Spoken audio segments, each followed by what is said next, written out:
Hi guys, last time I showed you how to easily create tables and dependent objects with dbFlux. Now I want to show you how to create your APIs automatically. In our example, I use the three-layer model, which separates the data from the business logic and the application logic. In such an architecture, it makes sense to provide access to the data only via interfaces. For this purpose, I use a table API and an access API.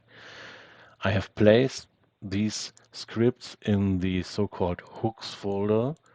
So here we have in the data schema the generate table API SQL file, and in the logic schema in the hook pre folder I have placed the generate access API.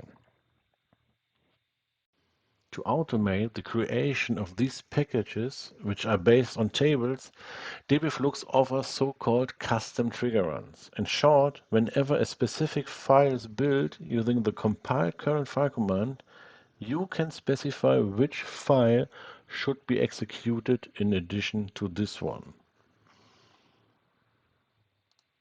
So in our case, I have already prepared these two expressions. Here, whenever files with the extension SQL are compiled from the data tables or data tables DDL folder, the script generate table API of the data schema and the script generate access API from the logic schema is executed in addition to the current file you are building.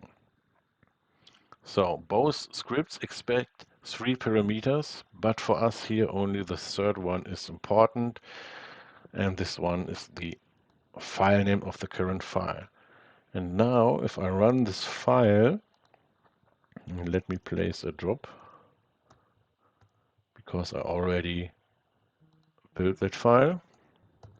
Now when I run that file, you will see additional output in the command line from the two files which generate on the one side the table API and the access API.